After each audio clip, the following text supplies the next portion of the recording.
All right, today we're going to piece together the origin of a legend, Kiryu Okazaki. How does a young boy become a master warrior? Well, we're going to follow his path, right from the very beginning. Okay, so this one quote, it's really the key to the whole thing. A samurai rarely travels without purpose. It just kind of hangs over his entire story, and it makes us ask the big question. What on earth is his purpose? What could be so important that it sends him on this long journey north? So, first up, a storm of steel. You know, every journey has a starting point, and for Kiryu, his was forged in fire. This is what we call the call, the exact moment his destiny really sparked to life. So let's go back. Our story starts in the Kingdom of Breeze. Just try to picture this place.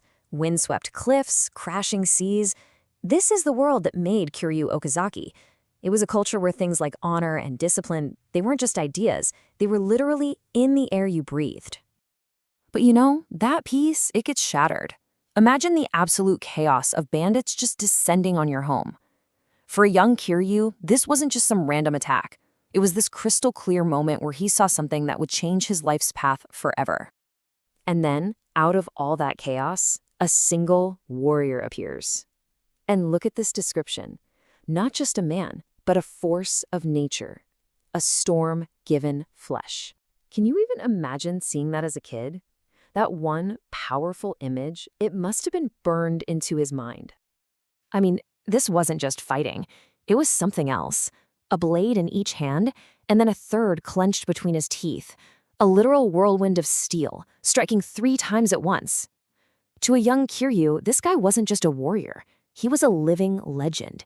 And in that one moment, Kiryu knew exactly what he was meant to become. All right, section 2, forged by the sea. So you see, inspiration is one thing. Mastery, that's a whole other ball game. Now we get to the crucible, where that childhood dream gets hammered into reality through years of just relentless discipline. And from that day on, pretty much nothing else mattered. Kiryu's whole world just narrowed down to this one single point, mastering the way of the samurai. His training was everything. Discipline wasn't just for a fight, it was in every single breath he took. Precision wasn't just for his sword, it was in every single motion he made. He put that dedication to the ultimate test. He enlists in the Breeze Naval Military. For 8 years, think about that, 8 years, the sea was his training ground. Imagine trying to perfect your swordsmanship on the deck of a ship, fighting the waves, the wind, the storm. Every battle at sea just made him sharper, forging him into this warrior with a quiet, deadly focus. By the end, he had earned the respect of pretty much everyone. Okay, Section 3, the stillness of wind.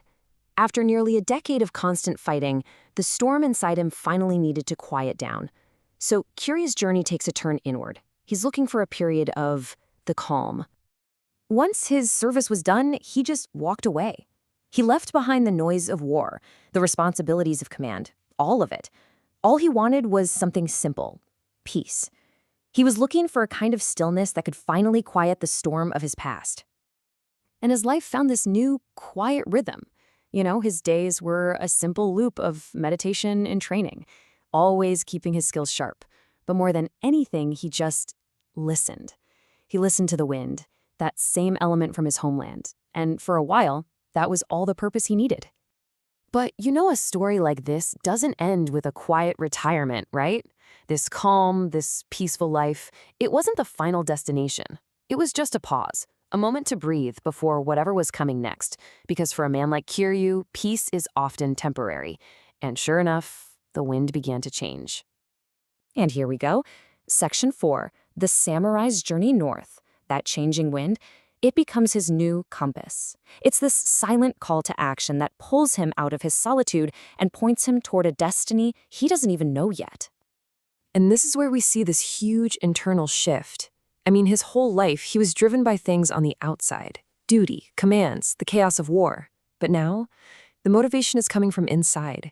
He's not following an order anymore. He's following a whisper, a gut feeling, a sense of fate that he just can't shake. And that internal compass of his points in one direction, north. For no reason he can name, he's drawn to this quiet, faraway town called Apheldern.